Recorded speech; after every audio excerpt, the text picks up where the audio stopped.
नमस्कार, आप देख रहे हैं प्रभा साक्षी और मैं हूं आपके साथ रेणु तिवारी। आज के इस खास वीडियो में हम बात करने जा रहे हैं स्टमक कैंसर के बारे में। इस विषय पर विस्तार से जानकारी प्राप्त करेंगे। हमारे साथ हैं cancer specialist doctor Dinesh Singh sir. बहुत बहुत स्वागत है आपका प्रभा साक्षी में सर। धन्यवाद।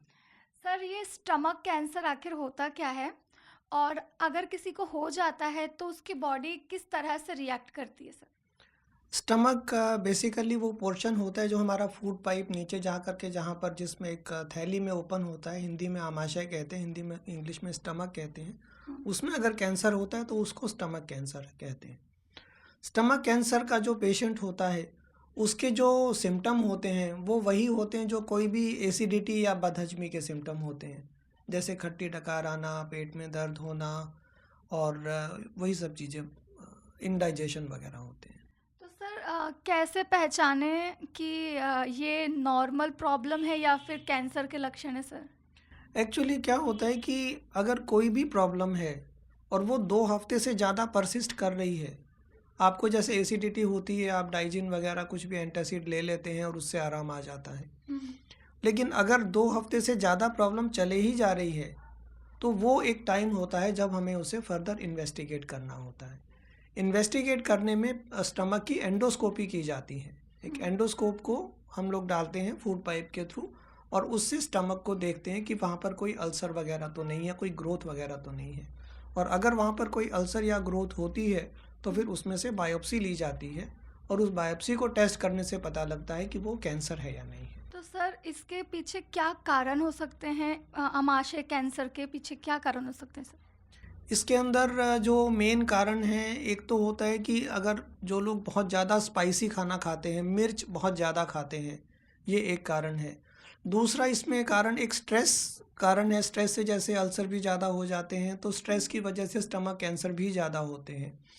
तीसरा कारण होता है कि अगर अल्कोहल और टोबैको लिया जाता है तो उन पेशेंट्स के अंदर भी, उन लोगों में भी स्टमक कैंसर होने के चांसेस ज़्यादा होते हैं as compare to other persons. चौथा कारण होता है ओबेसिटी। जो लोगों में मोटापा ज़्यादा होता है उनमें स्टमक कैंसर होने का चांस दूसरों के मुकाबले ज़्यादा होता है। तो सर, क्या ये डाइजेशन से जुड़ी हुई चीज़ें होती हैं क्या? मतलब इस तरह की जो कैंसर है, क्योंकि डाइजेशन सिस्टम बेकार होता है, प्रॉब्लम आती है, तभी ऐसी चीज़ें होती हैं। ये डाइजेशन सिस्टम ना बहुत एक लूज टर्म है। ओके। एक्चुअली क्या है कि आप जितना नेचुरल खाना खाओगे, फ्रूट्स ज़्यादा लोगे या फिर आप वेजिटेबल्स जो है ग्रीन लीफी वेजिटेबल्स ज़्यादा लेते हो, प्रोसेस्ड फूड कम लेते हो, स्टेल फूड बासी खाना नहीं खाते हो, जितना फ्रेश रहता है उतना इन सब के चांसेस कम होते हैं। वेट कम रखना है, फिज़िकल एक्टिविटी अपनी अच्छी रखनी है, तो उन सब को करने से फिर इसके स्टमक कैंसर के चांसेस कम हो जाते हैं।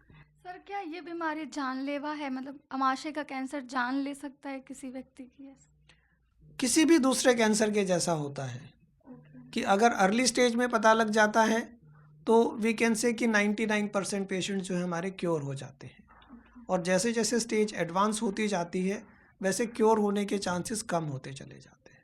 सर, भारत में आमाशय कैंसर की मतलब क्या ग्रोथ किस तरह से है?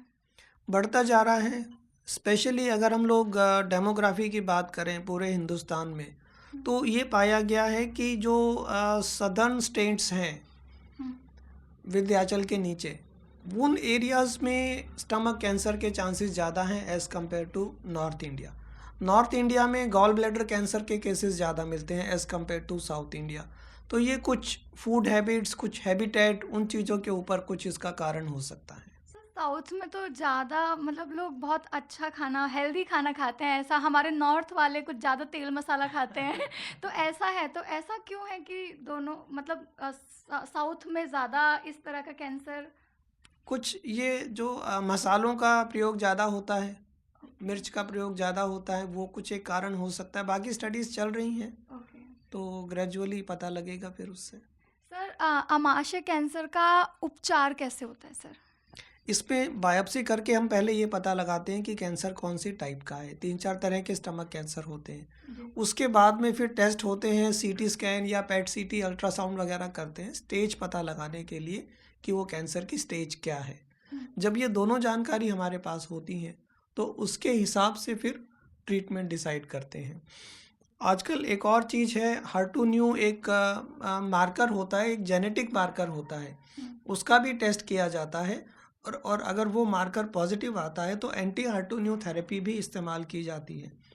अधिकतर पेशेंट्स में कॉम्बिनेशन रहता है मेडिसिन्स का मतलब हो गया कीमोथेरेपी या टारगेटेड थेरेपी और सर्जरी और रेडियोथेरेपी का। सर, क्या ये जेनेटिक होती हैं? आमाशय कैंसर जो है जेनेटिक हो सकता है?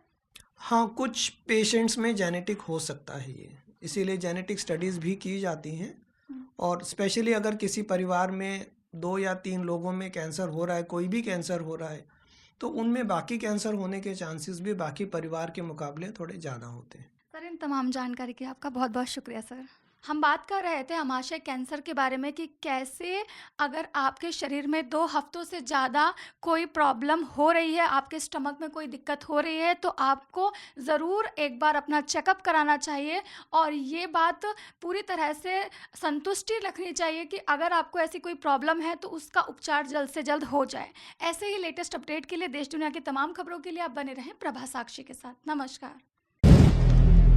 अगर आप भी लेना चाहते हैं देश दुनिया की तमाम जानकारी तो आज ही सब्सक्राइब करें हमारे चैनल को। साथ ही नीचे दिए बेल आइकन को जरूर दबाएं ताकि हर अपडेट आप तक पहुंच सके।